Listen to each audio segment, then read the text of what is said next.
no ar mais um episódio do Avança, o podcast do varejo. Eu sou Leonardo Bastos, host do podcast. Estou aqui com Dimas Dantas e José Maria também, os outros dois hosts do podcast. Tô rindo aqui porque a gente começou o podcast olhando pra tela ali e ficou dois bobos.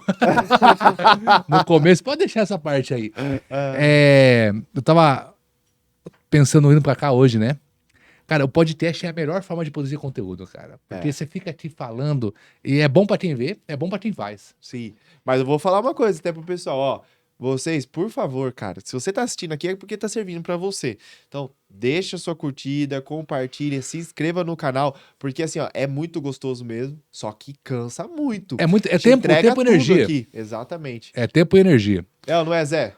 Rapaz, é isso aí, é bom demais. Se inscreve lá, compartilha, que é muito importante, que a gente tem uma função, a gente para o nosso dia, se programa tudo isso aqui, para vir aqui passar informação para você gratuitamente, para melhorar a sua vida, melhorar o seu negócio.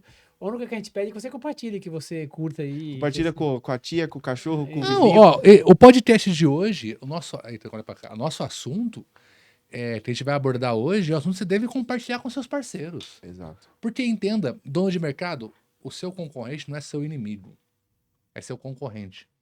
Vocês estão tratando para buscar o mesmo alvo, mas no final não é que para um vencer, outro precisa cair. Então, compartilhe, troque. É um ambiente amistoso. E outra, rapidinho antes de falar do tema, né? O São Domingos tem um concorrente lá pesado, pesado. Quando eu entrei lá, o São Domingos tinha 3 lojas e o concorrente tinha uma. Eu não vou abrir o nome dele para não dar jabá. Hoje o São Domingos tem 7. E o concorrente? O cara tem 3. Mas 3 grandes. Os dois cresceram. Eu falei assim, esse cara é melhor que muito amigo de vocês. Porque ele não fala contigo, ele não te prejudica, mas foi uma cenoura tão grande no rabo de vocês que vocês cresceram tanto que você mandar uma garrafa de champanhe pra ele e falar assim, obrigado por existir. Porque foi um baita de um adubo. Você percebe que a gente reclama da concorrência, porque, lógico, não falar que a concorrência é bom, é assim, tem um lado bom, que é isso aqui. Mas, assim, ninguém quer.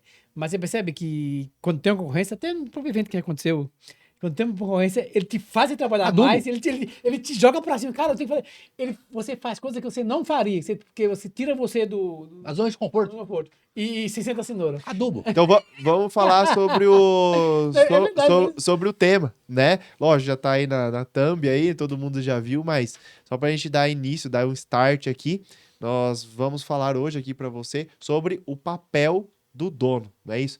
Por quê, gente?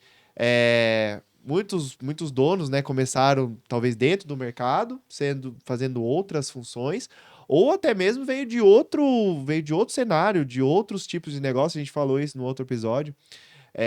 E quando ele se torna dono de uma loja ou de uma rede de supermercado, ele não entende muito bem qual é o papel dele. Ele não sabe se ele tem que coordenar, se ele tem que executar alguma coisa, se ele faz os dois, se ele trabalha mais que os funcionários, se ele não trabalha. Trabalha mais, é fato. Então, antes, ó, eu quero começar assim, ó, quero organizar assim. Antes de eu passar a bola pro Zé, porque o Zé, se ele começar agora a falar de dono, ele vai fazer o povo chorar e tudo aí. Primeiro eu quero ir um pouquinho mais pro lado, não que o Zé não faça... Foi, cara. Não que o Zé não faça o povo, né, não que o Zé não faça gestão, né, não é isso, mas como normalmente aqui nesse tema agora o Zé vai falar bastante da vida dele, o Dimas já vai pegar um pouco mais ali os pontos técnicos da gestão do dono. Se eu for falar, eu vou falar mais da minha conexão com o dono em relação à parte contábil, financeira, tributária. O Léo, então, eu queria... ele é o confessionário dos donos. O psicólogo. Advogado, psicólogo, contador. Mas eu queria começar pela visão do Dimas, de forma um pouco resumida pra gente iniciar, e depois a visão do Zé. O papel do dono de mercado é tomar decisão difícil, é falar mais não que sim, e principalmente a pensar no que é melhor para a empresa e agradar o caixa do mercado. O papel do dono do mercado é literalmente agradar o caixa. Então, as decisões que ele precisa tomar são resolver os problemas que separa ele da sua meta. É tomar as decisões que dia após dia ele faz o caixa ficar melhor. Ele precisa resolver problemas de pessoas que impedem de bater a meta, ajustar processos que impedem de bater a meta, comprar e melhorar o produto que permite ele bater a meta, tratar indicadores que melhora a meta dele e, de fato, ter uma metodologia que bata a meta. Qualquer coisa fora disso não é prioridade do dono de mercado. Qualquer coisa fora disso é distração. O dono de mercado não pode ter dó. Não tem espaço para dó. Ele não pode pensar no bem do individual, ele precisa pensar no bem do coletivo. O dono de mercado não tem espaço para não saber das coisas, para ele não ser enganado. Ser dono de mercado é um papel difícil. Porém, é muito gratificante. É um dos negócios que representa pelo menos de 5% do PIB nacional, só supermercado. É os negócios que não tem barreira de entrada, não tem barreira de anticrise, e as pessoas não param de consumir. Então, qual o papel do dono? Bater meta e gerar lucro todos os meses. Que é desafiador, cara. Porém, é possível. Sim. E a sua visão, Dé? Qual o papel do dono, cara? Possível com ajuda, possível quando você tem que entender, o dono tem que entender que ele não consegue fazer tudo e ele não sabe de tudo. Então, assim, eu gosto de uma frase que eu sempre falo: tem coisas que eu faço, tem coisas que eu mando fazer. Aquilo que eu posso mandar fazer, eu terceirizo. Sim. Mas aquilo que eu faço, que eu sei que é eu vou fazer, acabou. Então, assim, o dono, ele comete um grande erro quando ele terceiriza tudo. Você chega num ponto que ele começa a ficar um pouco confortável, ele terceiriza tudo, cara. Tudo fica na mão dos outros. Quando ele vem se dar conta de si, o buraco já tá muito gigante, cara. Então, assim, ele fica refém de um monte de gente. Então, assim, eu acho que o dono sempre foi assim. A maioria dos donos hoje tem aquele que sempre trabalha mais e tem que ter isso, cara. É um desafio pra mim. Foi um desafio pra mim. E deve ser pra um monte de gente aí. É aprender a falar isso que você falou, falar não pra um monte de coisa, sabe? Porque a gente, às vezes, acontece, também quando é pequeno, médio, você se envolve muito com as pessoas, com os funcionários. Então, assim, você se termina misturando muitas coisas, que tem aquele grau de que você gosta da pessoa, sabe que você tem dificuldade, você gosta, e isso dificulta você falar não pra pessoa. Você sai do profissional e vira um negócio pessoal, você vira uma família ali dentro, sabe? Você tem que aprender a separar as pessoas dos problemas. E você falou um negócio do outro podcast que eu acho que eu achei muito interessante, que é o seguinte: a gente vê a maioria dos donos hoje de mercado, a maioria. Pode ver que a maioria mesmo começaram do zero, começaram do nada, foram pobres lá atrás, tá aí. E quando começa a ter alguma coisa, tem a bendita ideia, a maldita ideia de querer dividir com as pessoas. Querer pegar, começou a tá bem, mas você querer dividir as coisas com as pessoas, querer ajudar um monte de gente. Porque se tá bem, você quer. E aí tem um monte de gente que ele não nasceu pra ter as coisas, não nasceu pra. Até nasceu, mas ele não quer. Ele não tem. Então, se você você começa a querer dividir tudo aquilo ali, isso complica muito, atrapalha seu crescimento. Então é o seguinte: é muito complexo. Chegou uma época chegou da minha vida que eu falei assim, cara, é o seguinte, eu vou ter que falar não pros meus irmãos. Que eu tinha 6 trabalhando comigo. 6 trabalhando comigo. Eu tenho 11 irmãos. Aí eu falei, como é que eu vou falar não pros meus irmãos? Mas você quer agradar um monte de gente, cara. E nesse agradar, você, no final, você é prejudicado. Quando você erra, quando você tá certo e você ajuda um monte de gente, você é o cara. Quando você erra, aí, assim, aí você é o cara, você é legal, tá aí, porque ele tá ajudando você. Porque eles fizeram pra ajudar você a conseguir. Porque tudo que você tem foi eles que fizeram pra você. Quando você erra, o culpado é você. Eles não são culpados. O pior é o seguinte: o dono de mercado tem muita responsabilidade. E quando ele não conhece seus números, ele não conhece a sua empresa. Sim. Então, quando o mercado ele fica sem caixa, não é porque ele tá no vermelho. Faz muito tempo que ele tá atrasado. Ele tá apertado. E o dono sabe, cara. Ele sabe que quando começa a cair nesse ponto, ele começa a saber já, tem uma coisa errada. Tem coisa errada. Às vezes não quer enxergar. Porque o dono de mercado, infelizmente, por ele não ter em disposição, ele não quer o desconforto. Porque ele não quer a mudança. Então, o papel do dono, acho que para poder ter esse poder, é o mais sério porque é grave. Sim. É viver confortável na zona do desconforto. Sim. O dono de mercado que foge do desconforto, ele não prospera. Não faça tudo, mas fique sabendo de tudo. E Entendeu? para Tem conhecimento de começar, tudo. antes de passar a bola pro Léo, o seu papel hoje, claro, é não confiar em ninguém e conferir tudo. Esse é o papel do dono. É não confiar em nada, é conferir tudo. Porque quando você confia, você é roubado. Zé, Você, entre nós, é o mais confi- experiente. Confiança. Quanto você não foi prejudicado por confiar, cara? Você é doido, cara. E o pior, você sabe que o Léo falou uma frase que é legal, é delegar não é delargar. E quando você confia, mas eu confio, beleza. Você não consegue ter uma empresa sem confiar em ninguém. Só que eu confio conferindo. Muda o negócio, muda esse cenário. As pessoas que passaram a perna em mim, e num monte de por aí, são pessoas que você confiou. Ninguém tá vai roubar um amigo seu vai roubar as coisas da sua casa se você não deixou ele entrar. Então é o seguinte, porque nós confiamos e o excesso de confiança é isso. Lembre que as pessoas que vão roubar você, que vão passar a perna em você, são aquelas pessoas que você confiou, que você deu espaço para ela, senão não faz. Ó, pode ter certeza, cara, assim, não é que você tem que ver desconfiar de todo mundo. Confiar sim, mas quando você se sentir, todo mundo deixa um rastinho, cara, tem uma fumacinha. Você sente o cheiro de fumaça, cara, bota pra trás, porque vai dar BO. E a gente tem a tendência a acreditar que não, cara. Comigo, eu vi um momento, um negócio na minha vida que eu falei assim, cara, esse cara, ele não é o cara realmente correto que eu queria. Mas assim, pelo que eu fiz por ele, comigo eu posso ficar que comigo ele não vai fazer, cara.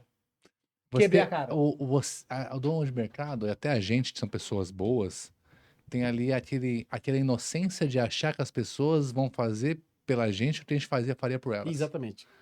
Vamos ter gratidão por essa vida. E nesse momento, até a dívida emocional, Sim, ou você acha que a pessoa vai ser recíproca, sim, que você acaba confiando sem conferir, sim. e para não ter uma conversa difícil, que entra o segundo ponto, né?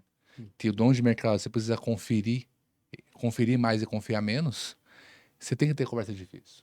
Qualquer pessoa.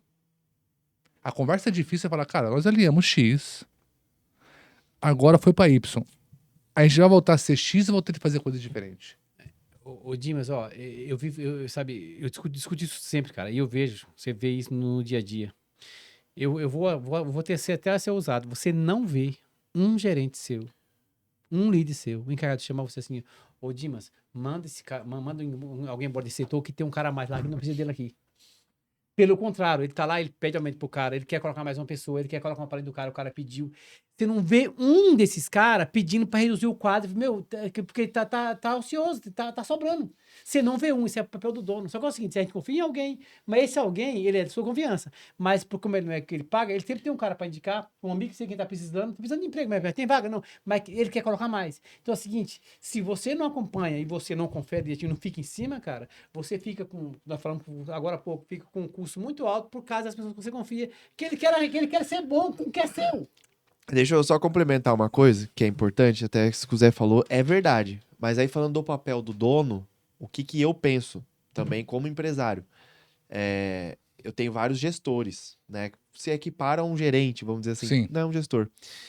E o que eu falo, principalmente quando eu tô treinando um novo gestor, eu chego pro cara e falo assim, qual é o seu papel? Você sabe qual é o seu papel agora?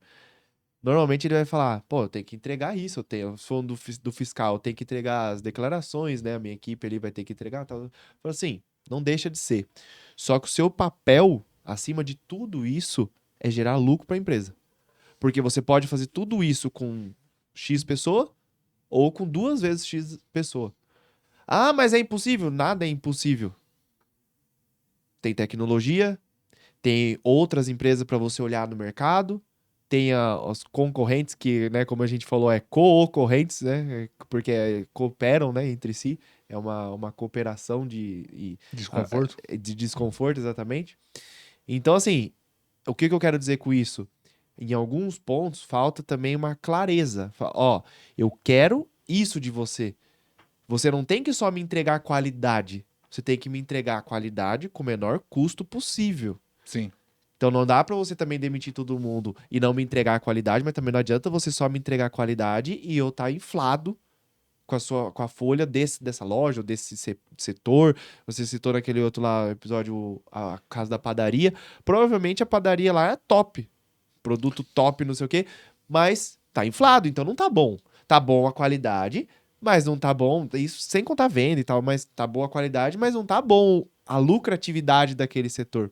E aí até tem o Wilson Matheus lá, né, do grupo Matheus, ele fala, né, desde lá de trás ele começou a fazer DRE por departamento e tal, para saber se a Hortifruti ele tá lucrativo o açougue é lucrativo, que é talvez aí se enquadre nesse papel de gestor, seja dono ou não.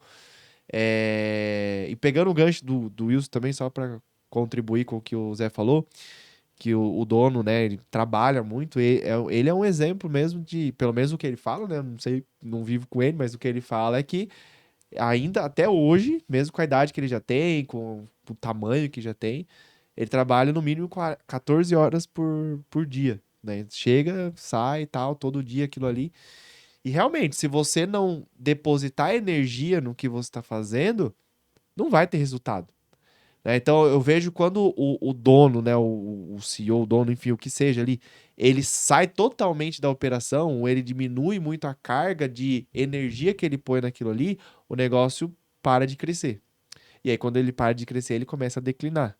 Uns mais rápido, outros mais lento, porque aí tem muito da questão também da maturidade do time. Você estava falando lá do mercado ideal lá, tem um time já muito antigo, então que já roda sozinho, então já tem uma lucratividade, mas se o cara sai muito também, não vai crescer.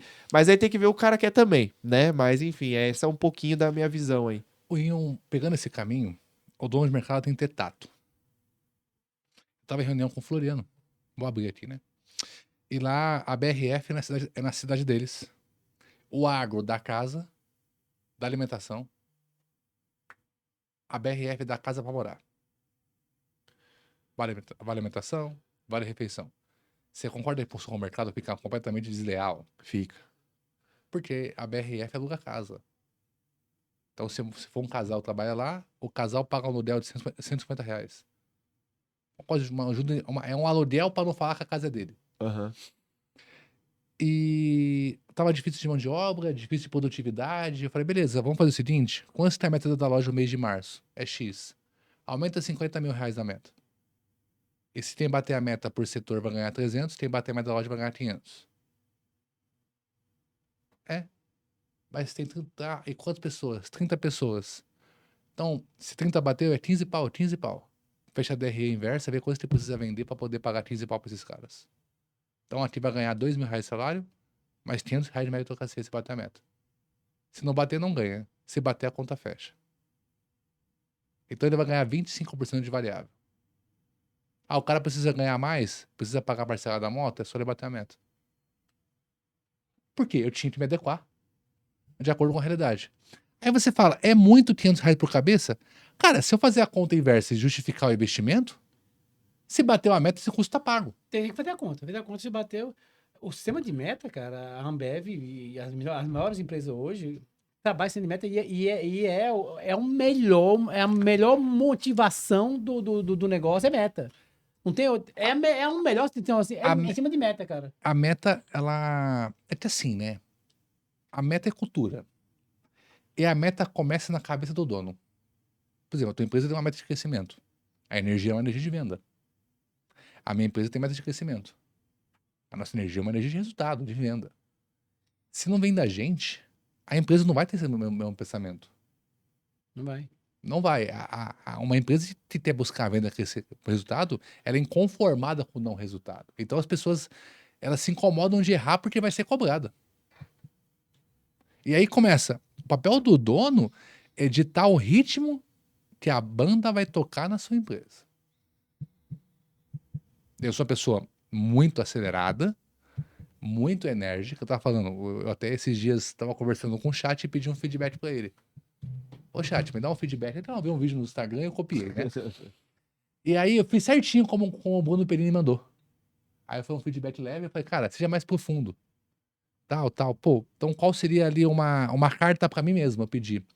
Aí ele falou, você é muito técnico, você é muito exigente, só que nesse ritmo você não consegue crescer porque você tem tanto medo de dar errado que você centraliza. Aham. Por você centralizar, fica muito pesado para você. E tem que saber que as pessoas de fora, elas vão entrar, elas vão errar, e você precisa criar uma zona de erro aceitável. Então até que isso vai permitir o cara errar para ele poder aprender. Conforme a zona de erro for aceitável, você vai aumentando essa zona de erro de acordo com que vai progredindo. Para chegar a um ponto que a pessoa ter mais próxima de você. Isso é que eu falo, eu vou complementar aqui, tá? Esse foi o chat, tá? Isso, hoje eu defendo muito isso, mas eu vim de uma uma cultura, de uma família, assim, que você passar, por exemplo, em psicólogo é coisa de louco. Não, isso é coisa de louco, entendeu? E há mais ou menos, acho que uns 2 anos eu passo eu Acompanhamento. tenho um psicólogo, né, que é cognitivo comportamental, TCC, né, tratamento cognitivo comportamental, que é basicamente para eu discutir alguns pontos, alguns pontos, lógico, pessoais, principalmente profissionais, porque a gente que vive desse jeito frenético e tal, e faz uma coisa nova e não sei o que, tal, é liderar, e daqui a pouco cresce, é mais gente, é não sei o que, é sócio, é muita coisa.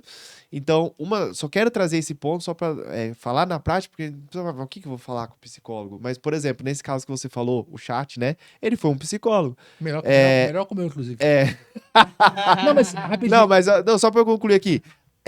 Eu constantemente chego pro meu psicólogo e troco essas ideias, e ele fala assim, pegando esse gancho que você falou de um percentual aceitável de erro, ele fala assim, Léo, supondo que isso que você tá prevendo que possa acontecer de ruim, aconteça, qual é o resultado disso? O que ele quer dizer? Você vai quebrar, tipo, é um erro que você consegue absorver, é um erro que você vai conseguir lidar, entendeu? É um problema que você vai conseguir resolver? Não, se não for, aí realmente você tá certo de ter esse medo, esse receio. Se não for, não faz sentido, então vale a pena você correr esse risco, porque é algo que você quer fazer ou que você precisa fazer. Então, falando lógico que a gente tá falando do papel do dono, né? Mas antes de chegar no papel, tem algumas coisinhas que você precisa se preparar. Claro, é uma consultoria, é uma gestão, network, tá próximo de pessoas que fazem ou que já fizeram, melhor ainda. Né? A melhor forma de você fazer o que você precisa fazer agora é estar com pessoas que já passaram por que já fizeram aquilo. Tá convivendo com um monte de donos. Entendeu? Exato. Tem que conviver com donos que estão no nível acima do seu. Se você é a melhor pessoa que mais sabe na mesa que você tá sentando, você tá na mesa errada. Mas pegando só esse adendo do psicológico, é muito importante quando a gente fala de dono, de empresário, de qualquer nível, seja de supermercado ou qualquer outro, porque realmente é meio solitário, né? Você está num lugar solitário, como o Dimas até falou, acho que foi no outro episódio, ou nesse, que não tem a comparação, você Não tem referência. Tem referência, não tem como comparar se tá bom, se tá ruim, quanto bom está, quanto ruim está, então precisa de tudo isso. E essa questão no chat foi meu terapeuta, é porque quando você faz a pergunta certa, a resposta vem. E o dono de mercado tem que saber fazer pergunta para si mesmo. E responder, Aceitar a resposta. Aceitar a resposta. Então, assim, esse podcast talvez vai ser o mais profundo nosso. Mas a pergunta que o dono de mercado faz a si mesmo é: o que eu preciso fazer para nunca mais passar por isso? O que eu preciso fazer para não passar mais por isso? E aceitar que a resposta, a mudança vem dele. O Léo falou sobre essa questão da terapia, né? Eu faço também. E uma coisa que mudou muito a minha vida, a nível pessoal também, não só corporativo, é assumir a autorresponsabilidade. A culpa não era minha, mas a autorresponsabilidade é minha. A resposta está clara, mas a autorresponsabilidade da mudança vem do dono de mercado. Sim. Ele não aceitar, ele não permitir. E só existe mudança, né? Só existe progresso depois da mudança.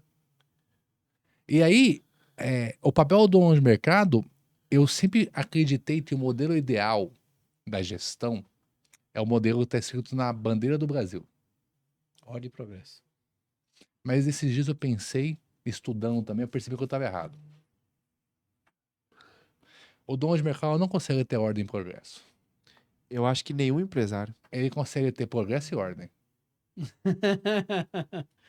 Porque, respondendo por mim, Qual a diferença? porque se tentar botar em ordem para depois crescer, você não consegue. E toda vez que você cresce, você desorganiza. Então, eu vivo isso constantemente há 10 anos. Eu também vivo no all-in. Não, todo mês a gente desorganiza, porque a partir do momento que você cresce, precisa contratar mais gente, você põe mais cliente, outro negócio, isso é desorganização. Não existe crescer organizado, que a pessoa fala assim, mas você tem que crescer, mas você tem que crescer organizado, estruturado. Não existe isso, cara. Não dá. Sabe por que metade das pessoas que querem empreender não empreende? Por causa disso. Porque acha assim, não, mas ainda não estou bom o suficiente, eu não sei o suficiente. Tem tudo perfeito. Assim. Existe um termo chamado de MVP, que é mínimo produto viável. Isso serve para qualquer coisa que você vai fazer. Então, isso aqui que eu vou começar, eu já tenho um mínimo produto viável, ou seja, não dá também pra você começar qualquer coisa de qualquer jeito, não é assim. Mas se você já tem aquele mínimo, ou seja, já consegue fazer aquilo de uma forma mínima, você começa e aí você ajusta e melhora com o decorrer do trabalho, seja ele um produto, seja ele um serviço, qualquer coisa. Não adianta você querer, mas o Carrefour ele faz assim, então tem que ser igual o Carrefour. Não, não tem como, pô. Entendeu? Talvez um dia você chegue lá, mas até chegar lá, você precisa de um processo de melhoria. E aí, pode poder completar esse raciocínio, a autorresponsabilidade, tomar decisão, também não significa que você precisa acordar e dormir com uma arma na sua cabeça. Sim. Porque aquele sentimento de autocobrança Então, e uma é uma coisa. terapia esse E podcast. uma coisa e uma coisa que essa cobrança vem, cara, sabe? Vem e você às vezes fica, caraca, por que eu não fiz? Uma coisa que a gente tem que, sabe, estar bem ciente, cara, que a hora de tomar decisão tem que ser tomada e acabou, cara. Vamos falar a língua dos malucos que falam assim, meu, é melhor que a mãe do outro chore do que a minha chore, entendeu, cara? Em um momento assim. Então, a hora de uma decisão, cara, que alguém chore, cara, se for ter que chorar, é lógico, não prejudicar ninguém, a ideia não é fazer nada pra ninguém, mas assim, em prol da sua empresa, cara, não demora pra uma decisão, cara. Deixa alguém chorar, deixa alguém for aí, mas um filme de uma história real de um economista que ganhou o Prêmio Nobel de Economia chamado John Nash. Eu acho que foi em 97, 99. O John Nash era um economista que definiu duas teorias que hoje movem boa parte do mundo. A primeira teoria é a teoria do prisioneiro. A teoria do prisioneiro que foi baseado a Operação Lava Jato. E o que é a teoria do prisioneiro? Que a delação premiada só existe quando as partes estão separadas. sim. Se eu e você cometemos um crime juntos e a gente for depor, eu não vou te delatar e nem você vai me delatar. E a teoria do prisioneiro fala o seguinte: os de baixo não têm informação suficiente para poder chegar no de cima, e os de cima estão com as mãos tão limpas que não vão abrir a boca. Então, o chefe não carrega a arma. O chefe não mata as pessoas. E qual que foi a teoria? Se eu pegar os do meio e oferecer para ele uma contrapartida sozinho, onde ele delata os demais, ele vai abrir a boca porque o princípio do individual vai sobre o coletivo. Isso é uma teoria do prisioneiro. Só que sabendo disso, ele fala, se todo mundo pensar no individual, o coletivo perde. Ele criou outra teoria chamada teoria dos comuns. Plano de saúde funciona assim, banco funciona assim, empresa funciona assim, toda a economia do mundo funciona na teoria dos comuns. E o cara é esquizofrênico. Se nós três hoje tivesse num vilarejo onde cada um pudesse ter uma vaca, esse vilarejo tem um pasto suficiente para eu ter minha vaca, ter meu leite, ter um bezerro e manter a cadeia funcionando. O Zé tem uma vaca, um leite e um bezerro, o Léo uma vaca, um leite e um bezerro. O que acontece? Se a minha ambição for maior que o princípio dos comuns, eu falo, se uma vaca é bom para mim, eu posso ter duas vacas, que vai ter mais leite e mais bezerro, eu vou ganhar dinheiro. O Zé percebeu que eu tô com duas vacas e vai ter 3 vacas. E o Léo foi honesto. O que vai acontecer? O consumo do pasto vai subir. Vai acabar o pasto antes, e o Léo vai ficar sem vaca. Mas ele fez o certo. Eu perco as minhas duas e você perde as 3. Porque quando cada um pensa bem individual, o coletivo perde.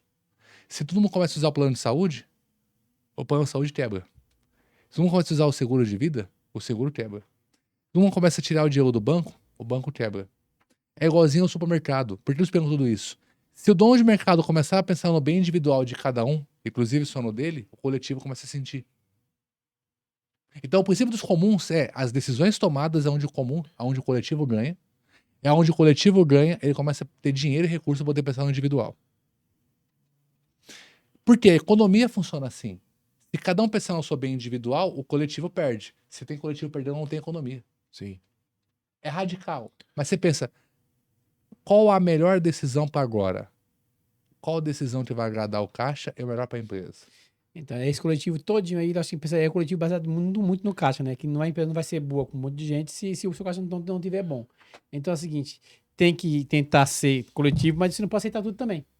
Não é isso? Então tem que saber o não. O coletivo fala não. É, Não, e outra, até só, a gente tá chegando no final É. já, vamos falar rapidinho dos nossos patrocinadores, mas a partir do momento que você não toma uma decisão, por exemplo, uma demissão que precisa ser feita, você tá acabando com a sua cultura que você prega, porque essa pessoa precisa ser demitida porque ela não tá fazendo, De acordo, não né? tá seguindo, certo?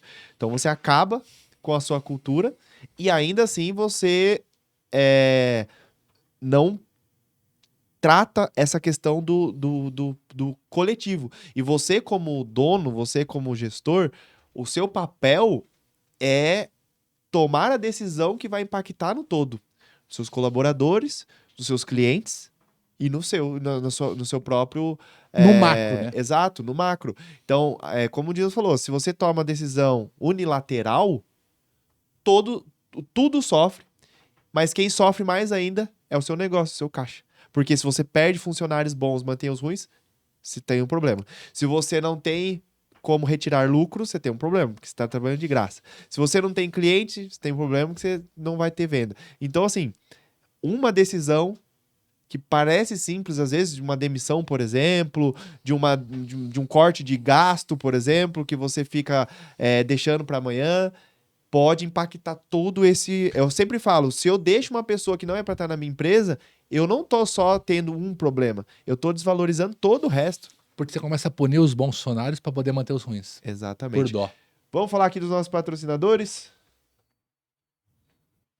Então, pessoal, ó, falando de dono, né? Você é um dono que tá passando por dificuldade aí na sua contabilidade, na sua tributação, tá pagando muito imposto, não sabe para onde ir, é o seu papel procurar a melhor situação possível para sua empresa. Então, falando de contabilidade, você precisa estar pagando o imposto correto, precisa não correr risco, porque o dinheiro que você deixa também de pagar de autuação, de multa, é um lucro para sua empresa. Então, tome uma decisão correta. Mas eu não estou falando para você já tomar essa decisão. O que você vai fazer então para saber se você está numa situação ideal ou não? Nós já vamos começar a te ajudar de graça. Então você vai apontar aqui a sua câmera para o QR Code ou nos chamar em qualquer meio de contato da Superfood Contábil e vai pedir uma análise gratuita porque você assistiu o podcast. Tem que falar, ó, assistiu o podcast, o Avança, tal, e eu quero uma análise gratuita que o Leonardo falou lá que eu posso ganhar essa análise gratuita. Por quê? Essa análise ela custa em torno de R$ 5.000, na média. Então você vai ganhar se você fizer isso que eu tô te falando. E aí nós vamos mostrar para você se está errado e o que está errado e como nós podemos resolver. Então nós somos um parceiro dos donos de supermercado exatamente nesse sentido. Então não perca tempo, não tem nada a ser perdido, mas sim é um processo que você como dono tem que executar, que é buscar melhorias. E a Superfood, dentro da área tributária, contábil, RH, jurídico, treinamentos para supermercado, você vai encontrar tudo isso aí, tá bom? Bom, Gilmits, o papel do dono é o melhor para a empresa. A Gilmits hoje é o melhor para sua padaria. Porque o melhor para o negócio é o que você vai ganhar. Claro. Então, o melhor para sua empresa é o que vai ser você poder chegar na melhor relação de custo-benefício. E o melhor parceiro, né? O melhor parceiro. Bom, tá claro, pode procurar eles aí. Next. E pessoal, é um papel do dono também garantir a segurança da empresa e a longevidade da empresa também. E um papel muito importante, a gente falou isso no outro episódio, é a sua marca. Né? Então, a sua identidade visual, todo mundo quando lembra da sua marca já sabe onde que é, ou como que é lá dentro, se é legal, se não é, se é bom, se não é. E se você tem uma marca boa, forte, que você preza, você precisa ter o registro dela no INPI, que é o órgão do governo que fiscaliza as marcas e regulamenta tudo isso. Se você não tem esse registro, ela não é sua e qualquer um pode roubar ela de você literalmente. Então, não corra esse risco, né? Você como dono não pode cometer um vacilo desse. Então, fala com o pessoal da Legi e garante garanta a sua marca registrada. Muito bom. Tem marca que vale mais do que a própria empresa, né? Chega Sim. no patamar Tem assim, empresa de- que é a marca. que é a marca, né? Então, a marca Fala é aí, muito ô Zé, importante. do nosso amigo Vamos lá, nosso Fábio. parceiro aí também, você que quer um produto de qualidade, não tem uma marca assim específica, mas tem a marca do cara que fornece, que é o Fábio, né? É um parceiro que está com você toda semana, todos os dias. Produto de qualidade, cliente fica feliz quando chega em casa e às vezes mesmo pagando caro, mas assim, valeu a pena comprar porque o produto é bom. Então o Fábio tem uma linha de produto de bananas climatizada, selecionada para você, colocar no seu mercado, que é muito importante. Então liga lá, chama o Fábio lá, fala que você assistiu o podcast aqui, Avança aqui, que ele é um grande parceiro, vai estar atendendo você todos os dias. Show de bola. E aí, Zé, também o papel do dono é ter uma equipe bem treinada e que executa o que precisa ser executado. Senão também não consegue exercer o papel do dono, não é isso? Fala um pouquinho aí sobre os treinamentos. O dono não consegue parar e dar treinamento para todo mundo, da padaria para todo mundo, não consegue. O papel dele é fazer a gestão da empresa. Então, você não consegue, você quer crescer, você quer ter equipe preparada, você tem que contratar pessoas qualificadas para ajudar você. Que quando você coloca na ponta do lápis assim, ó, lá embaixo na continha lá, vê que o valor é insignificante pelo volume que essas pessoas entregam. Então, temos aqui o Dimas, a gente tem o curso, que é outro curso também, tem o Dimas que dá a mentoria. Fala aí, Dimas, um pouco de você aí. Pronto Se para ajudar você, sua você, se empresa. você quer aprender a ser dono de mercado, quer aprender a medir, controlar, otimizar, aprender de fato o seu papel, me procura no Instagram, que de fato a minha principal função é formar empresários que geram lucro todos os meses. Ponto, achei o suficiente. Eu deixei bem claro que eu sou a pessoa certa para poder te ajudar e transformar a tua loja. Isso. E a gente tem como o Léo fala, tem uma vasta ângulo de curso aqui para atender você, para todas as áreas que você precisar. Estamos dispostos para ajudar vocês aí. Só procurar no Instagram. Show de bola, pessoal. Muito obrigado para quem assistiu esse episódio. Não esqueçam de se inscrever no canal, deixar seu comentário, sua curtida e principalmente compartilhar com seus amigos aí do varejo. Como a gente falou, concorrentes são bons, né? Não tem problema o seu concorrente também assistindo o nosso podcast. A ideia é vocês brigar no bom sentido, né? Ver quem cresce mais. Isso é cooperação, tá? Então, vamos na câmera do meio aqui. Obrigado, gente, por mais um episódio. Obrigado, pessoal. Foi top demais. Um abraço. 1, 2, 3. Avança! Bora!